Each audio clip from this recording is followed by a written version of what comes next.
Europe's economic woes have claimed another leader, with Spain's Socialist Party tossed out in elections. It's the third eurozone government to have fallen in as many weeks. Oliver Hartwich is a research fellow in the economics program at the Centre for Independent Studies in Sydney. Oliver Hartwich, thanks for joining us. Thank you. Another government falls in Europe.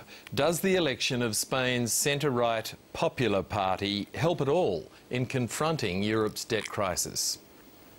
Probably not, because it probably doesn't really make a difference. The Spanish government's ability to implement reforms is limited because they are really at the receiving end. They're taking orders from Brussels, from Berlin, from Paris, and really in that sense it doesn't really make much of a difference who is in charge in Madrid.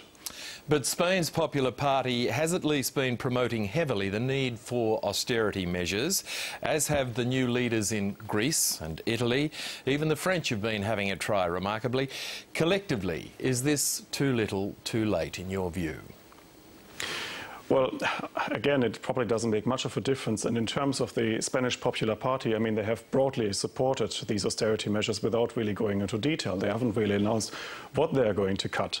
So we are still waiting to see what actually comes out of the next Spanish government. And the other problem is, of course, it won't really make a difference because what these countries need are not just austerity measures, they need to devalue. And they can't devalue because they're stuck in the eurozone. What of the view that such austerity action is what leaders like Angela Merkel have been waiting for, pressuring problem nations to try at least to get their own houses in order before any bigger bailout mechanism is rolled out? Well, that's correct, but I think austerity is only part of the job that these countries need to do. What they really need to tackle are some structural reforms. When we're looking at Spain, for example, we can see that Spain is currently standing at 22% unemployment. Youth unemployment in Spain is 46%. So really, these austerity measures will do very little to actually improve that situation. What the country really needs is economic growth, but you won't get that through austerity, at least not in the short run. So I think what we're really asking these countries to do is to do a very counter-cyclical kind of policy, which will probably not solve Spain's problems in the short term.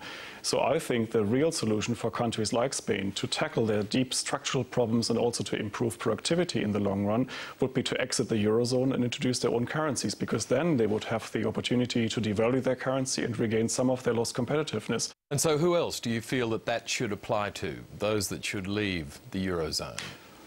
Well, certainly Greece, because in Greece we've been trying this for 2 years now. The Greeks have implemented radical austerity measures, and yet the situation is deteriorating in Greece.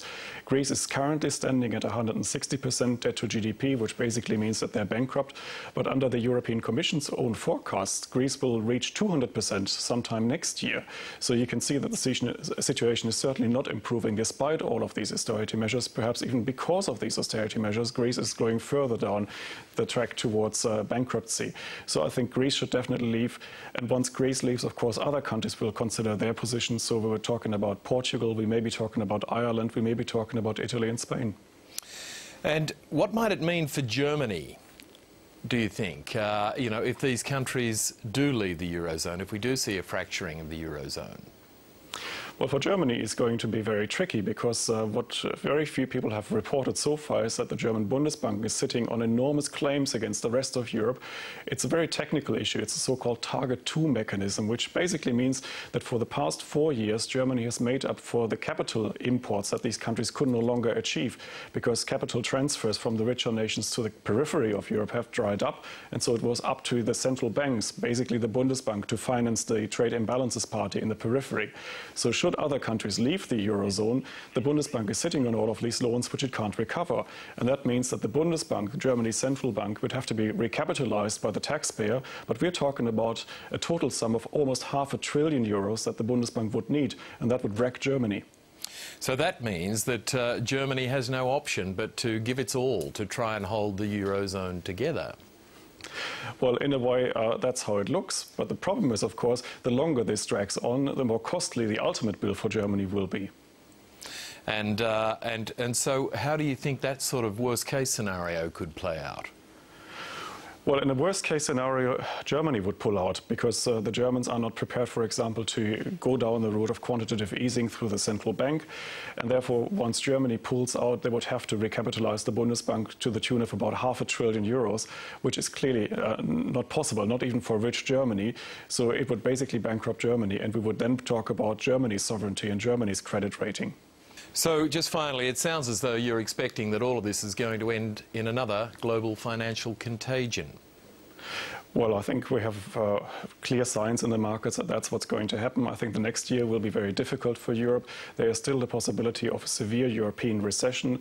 And should Europe go into recession, I'm pretty sure that this will actually affect America as well. And then, of course, definitely China. So we'll probably feel it in Australia via the Chinese transmission mechanism. We'll have to leave it there. Oliver Hartwich, thank you very much for your time. Thank you.